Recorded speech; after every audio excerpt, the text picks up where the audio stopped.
Assalamualaikum warahmatullahi wabarakatuh. Salam sejahtera buat kita semua. Selamat datang di Museum Juang 45 yang beralamat di Jalan Raya Menteng 31, ya, Kebon Siri, Jakarta Pusat.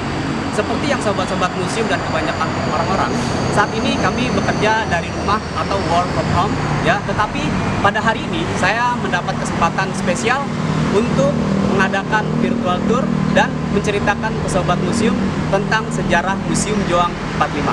Mari kita langsung. Baik, sobat museum, sebelum kita keliling atau touring di dalam Museum Juang 45 ini, saya akan ceritakan sejarah singkat dari Museum Juang 45 ini.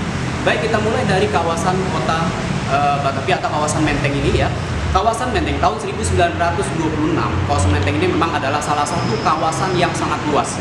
Di sini banyak sekali ditumbuhi pohon-pohon besar, ya. Salah satunya ada banyak pohon menteng di sini, makanya mungkin kenapa di sini dinamakan kawasan Menteng, ya. Kawasan kota Batavia pada saat itu, yang sekarang pusatnya, yang dulunya pusat pemerintahan kota Batavia, sekarang menjadi Kota Tua Jakarta. Dulu di sana adalah pusat pemerintahan dari kota Batavia. Nah, karena di kota Batavia pada saat itu pertumbuhan yang sangat besar, banyak di sana para pedagang-pedagang baik dari Eropa ataupun pribumi yang singgah di sana. Kemudian oleh pemerintah Hindia Belanda, kawasan Menteng ini dibeli dulu. Kawasan Menteng ini adalah milik dari orang Arab, kemudian dibeli oleh pemerintah Hindia Belanda. Dan ada satu pengusaha bernama Elses Komper. Dia membangun sebuah gedung, ya, kemudian dijadikan hotel yang sobat museum ketahui, yang gedungnya sekarang menjadi Museum Juang 45 ini, ya. Dulu ketika dibangun oleh Elses Komper tahun 1930, gedung ini dijadikan hotel. Namanya adalah Hotel Komper 1. Hotel ini adalah salah satu hotel yang sangat megah yang ada di kota Batavia. Kita bisa lihat dari lantai yang terbuat dari marmer, pilar-pilarnya yang besar, yaitu adalah simbol dari kemegahan hotel ini. Nah, hotel ini memang pada saat itu dikhususkan untuk para petinggi-petinggi Belanda, ya, pejabat-pejabat tinggi Belanda, Eropa ataupun dari pribumi itu sendiri, ya, yang datang ke sini dan singgah dan menginap di sini, ya. Nah, kemudian hotel ini kurang lebih berjalan sekitar 5 tahun, ya, karena tahun 1942 Jepang berhasil menguasai kota Batavia. Seluruh gedung-gedung yang dikuasai oleh Belanda semuanya diambil alih oleh Jepang. Salah satunya adalah gedung Museum Juang 45 ini, atau dulu adalah Hotel Komper ini, diambil alih oleh Jepang. Oleh Jepang kemudian diserahkan kepada Sendenbu. Sendenbu itu apa? Sendenbu itu adalah jawatan propaganda Jepang. Kemudian oleh Sendenbu di tahun yang sama, gedung ini diserahkan atau diberikan kepada pemuda-pemuda Indonesia, ya, untuk dijadikan tempat pendidikan politik, ya. Nah, kemudian gedungnya ini dirubah namanya menjadi Asrama Angkatan Baru Indonesia, dan pemuda-pemudanya pada saat itu lebih dikenal dengan nama Pemuda Menteng 31, ya. Nah, semua biaya dibiayai oleh Jepang pada saat itu, ya. Karena memang kenapa? Jepang itu memberikan gedung ini kepada pemuda-pemuda Indonesia.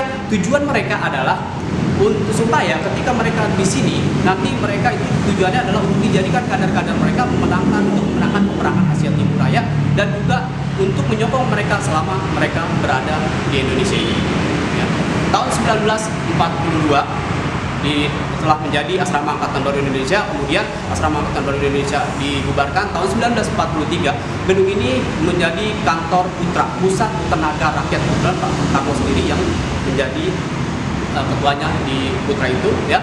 Dan juga tahun 1943 gedung ini dijadikan kantor Jawa Hokai atau Kebangkitan Rakyat Jawa. Tahun 1945 gedung ini dijadikan kantor PAN Aksi, di mana tempat memperjuangkan kemerdekaan dan mempertahankan kemerdekaan, ya. Singkat cerita, tahun 1973 gedung ini dipugar, ya, kemudian diresmikan menjadi Museum Juang 45, ya, pada tanggal 19 Agustus tahun 1974 oleh Presiden kedua kita, yaitu Bapak Soeharto, ya. Nah, setelah mungkin sekian sejarah gedungnya, sekarang kita langsung masuk ke dalam museum.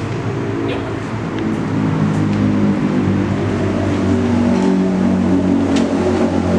Baik, sobat museum, untuk koleksi yang pertama, teman-teman, sobat museum bisa lihat di sini ada relief, ya. Di sini kita bisa lihat, di sini ada relief Bung Karno, Bung Hatta, dan ada beberapa anggota pemuda Menteng 31, ya. Nah, Bung Karno dan Bung Hatta inilah yang mengajarkan pemuda-pemuda ini untuk menanamkan rasa cita-cita kemerdekaan Indonesia. Karena ketika di sini dijadikan tempat pendidikan politik, kebetulan memang pengajarnya itu ada 11. Salah satunya ada Bung Karno, Bung Hatta, ya, Sanusi Pane, Ahmad Subarjo dan lain sebagainya. Nah, tadinya kan oleh Jepang gedung ini diserahkan kepada pemuda Indonesia, tujuannya kan untuk membantu mereka selama mereka ada di sini, untuk dijadikan kader-kader mereka memenangkan peperangan Asia Timur Raya. Tapi oleh pengajar-pengajarnya seperti Bung Karno dan Bung Hatta itu dibelokkan, yang tadinya untuk membela Jepang justru malah di situ ditanamkan cita-cita kemerdekaan Indonesia. Ya, nah inilah pemuda-pemuda yang diajarkan oleh Bung Karno dan Bung Hatta. Nah ini Bung Karno dan Bung Hatta, ya. Kita bisa lanjut ya ke koleksi. Baik sobat museum, sekarang kita ada di ruang pemuda Menteng 31 ya. Kebetulan memang koleksi kita di sini lebih banyak dokumenter ya, jadi seperti ini kurang lebih sobat museum. Nah ini ada di masa Menteng 31 pada masa penjajahan Belanda. Nah, tadi saya sudah ceritakan ya di masa ketika gedung ini dikuasai oleh Belanda ya. Nah yang perlu sobat-sobat museum ketahui, nah di sini ada LC Scomper ya. Ini ada wajah dari LC Scomper kurang lebih seperti ini ya. Tadi saya sudah ceritakan LC Scomper itu siapa, dan inilah bukan dari atau wajah dari LC Scomper itu yang membangun gedung ini dan dijadikan hotel ya pada tahun 1938 ya. Baik, selanjutnya di sini ada dokumenter tentang Menteng 31 pada masa pendudukan Jepang ya. Tadi saya sudah sebutkan di masa pendudukan Jepang ya, gedung ini pernah dijadikan kantor Putra ya, terus sebelumnya menjadi asrama angkatan darat Indonesia, kemudian menjadi kantor Putra ya, terus menjadi kantor Jawa Rokokai ya. Tahun 1945 gedung ini dijadikan kantor penaksi, di mana tempat mempertahankan dan memperjuangkan dan mempertahankan kemerdekaan ya. Di sini Menteng 31 di masa kemerdekaan, karena memang kemerdekaan itu di awal mulanya itu dari pergerakan pemuda-pemuda Menteng 31 yang dididik oleh Bung Karno ya di gedung ini ya. Oke teman-teman, pemuda Menteng 31 itu diketuai oleh Bapak Sukarni. Teman-teman bisa lihat di sini organisasinya ya. Ini Bapak Sukarni, beliau adalah Ketua Pemuda Menteng 31 ya, dan wakilnya ada Bapak Hairul Saleh ya, terus ada sekretarisnya itu Bapak Ahmad Nafi ya, dan bendaharanya Ismail Wijaya. Itu adalah organisasi dari Pemuda Menteng 31 ya. Kita memang di sini koleksinya lebih banyak dokumenter ya tentang baik sejarah tentang kemerdekaan ya, tentang pemuda-pemuda Menteng 31 yang ada di sini ya. Baik teman-teman, kita bisa lanjut lagi ke baik sobat museum. Kita di sini sekarang ini adalah ruangan yang berikutnya ya. Sobat museum bisa lihat di sini kita juga punya koleksi tentara trip. Nah sobat museum perlu diketahui, karena memang banyak sekali yang kurang tahu ya, tentara trip kita dulu punya tentara trip. Tentara trip itu apa? Tentara trip itu adalah Tentara Republik Indonesia Pelajar. Nah teman-teman pelajar khususnya harus tahu ini adalah tentara trip ya, Tentara Republik Indonesia Pelajar. Sekarang kita belajar sudah enak, kita belajar sudah nyaman ya. Kita bisa bayangkan pelajar-pelajar di masa itu, teman-teman bisa dilihat mereka ikut berperang ya. Ini ada koleksi-koleksi yang pernah dipergunakan oleh tentara trip ya. Ada senjatanya teman-teman bisa lihat. Ini ada senjatanya terbuatnya dari rantai ya. Nah karena dulu mungkin lebih banyak sepeda ya, itu terbuat dari rantai sepeda, ada proyektilnya ya. Ini adalah pakaian tempur dari tentara trip ya.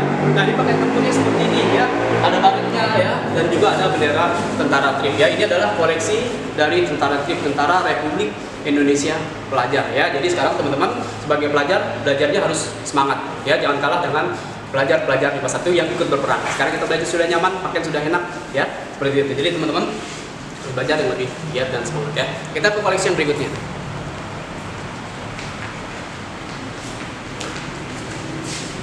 Nah untuk koleksi yang berikutnya teman-teman, di sini kita ada kapal USS Renville. Nah teman-teman perlu diketahui karena memang pelajar-pelajar sekarang sudah pinter-pinter ya, saya rasa sudah tahu. Ini adalah kapal USS Renville. Kapal ini adalah kapal perangnya Amerika yang dulu pernah bersandar di Tanjung Priuk ya. Nah teman-teman pasti tahu ya, sobat museum pasti tahu dulu di sini pernah diadakan perjanjian Renville ya. Di Belanda kapal ini pernah diadakan perjanjian Renville antara Indonesia dan pihak Belanda pada saat itu ya. Itu adanya di kapal Renville ini ya. Oke teman-teman, kita bisa lanjut ke ruang yang selanjutnya. museum, ini adalah ruangan kita yang berikutnya. Nah, di sini kita punya beberapa diorama ya, yang pernah terjadi di ketika itu ya. Teman-teman bisa dilihat di sini ini ada diorama tentang rapat Rengas Dengklok ya. Nah, ketika Bung Karno diculik oleh pemuda-pemuda Menteng 31, dia dibawa ke Rengas Dengklok. Memang tadinya dia dibawa ke sana, dikasih oleh pemuda ya untuk membakar mereka di sana. Karena pemuda pada saat itu ingin mempercepat kemerdekaan ya. Ini adalah rapatnya yang tentang di Rengas Dengklok ya. Nah, sekarang selain ini juga setelah dijemput oleh Bapak Mun Subarjo ya dari Rengas Dengklok, tiba di Jakarta langsung ke rumah Laksamana Maeda. Di sini sudah menunggu beberapa organisasi ya, termasuk pada saat itu ya. Di sini ada golongan tua, golongan muda ya. Ini adalah sedang dibuatnya teks proklamasi ya. Dan di sini ada diorama tentang apel pemuda Menteng 31. Memang setiap apapun kegiatan yang ada di sini pasti mereka biasanya paginya mengadakan apel ya di depan gedung ini ya. Nah, kita juga punya koleksi di sini, ada api. Nah, teman-teman, api angkat wanita itu pada saat itu memang perannya lebih banyak menjadi seorang penjahit, perawat ya, terus juga juru masak. Tapi tidak semuanya, ada juga yang ikut berperan. Salah satunya contohnya adalah api. Api ini adalah LASWI, Laskar Wanita Indonesia ya. Laskar Wanita, dia salah satu wanita-wanita yang ikut bertempur menggunakan senjata ya. Ini adalah LASWI, Laskar Wanita Indonesia. Dan ini api, Angkatan Pemuda Indonesia. Mereka pun pernah berkantor di sini ya, api ini. Dan teman-teman, ini ada diorama ketika Bung Karno berpidato di lapangan Ikada. Nah, teman-teman, sudah tahu Ikada itu apa? Banyak kan tidak tahu ya lapangan Ikada, tapi sudah banyak juga yang tahu karena memang anak-anak sekarang sudah pintar ya. Nah, Ikada itu adalah Ikatan Atletik Jakarta atau Ikada ya, yang di Monas atau di kami ke sana ya. Ini ketika pertama kali Bung Karno berpidato di sana, walaupun tidak lama ya, hanya sekitar 5 menit karena di sana sudah dijaga sama Jepang ya. Nah, kita ke ruangan yang berikutnya, teman-teman. Baik, sobat museum, sekarang kita di ruangan selanjutnya. Kita di sini punya koleksi. Ini adalah miniatur dari Tandu Jenderal Sudirman. Nah, Bapak Jenderal Sudirman ini adalah salah satu jenderal besar pada saat itu ya. Bahwa Jenderal Sudirman memang usianya sangat muda ya. Dia lahir tahun 1916 dan meninggal tahun 1950 ya. Beliau memang pada saat itu berperang secara bergerilya ya. Jadi masuk hutan, keluar hutan, dia masuk kampung, keluar kampung, dia berperang secara bergerilya. Pada saat itu memang keadaan beliau sudah beliau mempunyai penyakit asma ya, beliau mempunyai sakit asma, dia mempunyai sakit TBC ya, tuberkulosis ya. Nah, beliau sudah sangat parah pada saat itu. Apalagi beliau berperang secara bergerilya, masuk gunung, masuk hutan, keluar hutan ya. Tahu sendiri yang namanya keadaan hutan pada saat itu masih sangat dingin ya. Karena penyakitnya adalah TBC ya, beliau pada saat itu sangat lemah, akhirnya dia tidak kuat berjalan dan ditanduk ya, teman-teman, ditanduk. Kurang lebih seperti inilah tanduk dari Jenderal Sudirman ya. Memang tanduk ini, mohon maaf, ini replikanya ya, kita tidak punya aslinya, tapi memang Bapak Jenderal Sudirman itu memang ada beberapa tanduknya. Kenapa? Karena memang beliau setiap pindah dari satu wilayah ke wilayah lain, jadi pindah seandainya dari Jogja dia mau ke Solo, pasti di Solo itu sudah disiapkan tanduk yang lainnya. Seperti tanduk dia ada beberapa ya, tapi kita di sini tidak punya aslinya, kita punya replikanya, tapi hampir sama seperti ini semuanya ya, aslinya seperti ini ya, teman-teman. Baik, buat museum, sekarang kita langsung melihat mobil. Mungkin teman-teman hanya bayangin aja seperti apa sih mobil Bung Karno terdahulu ya, mobil presiden kita dulu ya, udah punya mobil baru, nah sekarang kita lihat mobil aslinya dari Bung Karno katanya. Nah, baik teman-teman, tadi kita sudah melihat koleksi yang di dalam. Nah, sekarang saatnya kita lihat koleksi yang paling menarik yang ada di museum ini, yaitu adalah koleksi mobil kepresidenan ya. Kita punya 3 mobil kepresidenan. Yang pertama mobil Rep 1 yang dipakai oleh Bung Karno, mobil Rep 2 yang dipakai oleh Bung Hatta, dan mobil keluarga presiden ya. Sekarang kita lihat langsung ya, teman-teman. Baik, silakan. Baik, sobat museum, nah ini adalah koleksi kita yang paling menarik ya. Ini adalah masterpiece dari museum ini.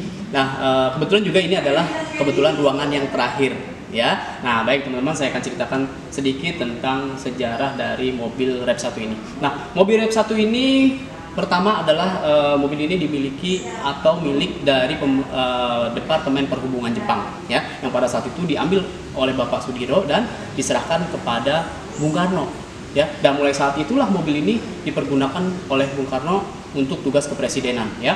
Mobil ini jenisnya sedan limousine ya. Ini mereknya Buick ya, keluaran tahun 1939 ya, dari GM atau General Motor ya, dari Amerika ya. Nah, mobil ini yang digunakan oleh presiden pertama kita, yaitu Bapak Soekarno ya. Nah, selain mobil ini kita juga punya mobil Rep 2 ya, atau mobil wakil presiden. Kita bisa lihat di sebelah sana ada mobil Rep 2 atau mobil wakil presiden ya. Teman-teman bisa dilihat di sini ya. Kita bisa lihat ini mobil Rep 2.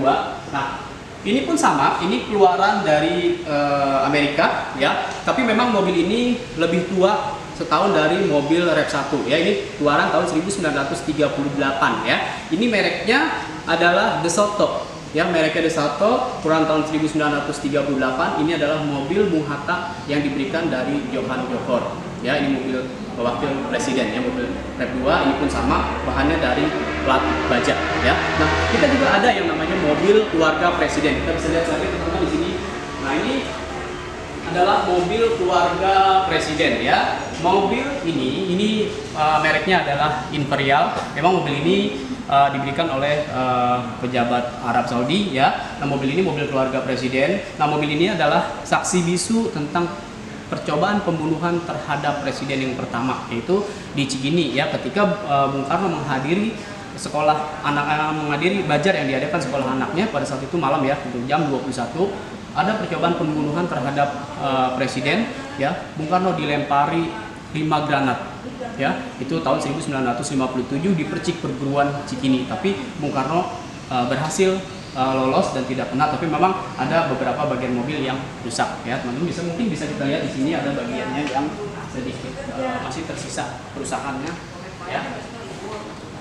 Nah, di sini teman-teman bisa lihat ini handle-nya yang sudah rusak ya, dan juga ini bagian kacanya yang rusak ya teman-teman. Yang ini adalah saksi percobaan terhadap pembunuhan terhadap presiden ya, dilempari 5 granat dan Bung Karno berhasil lolos.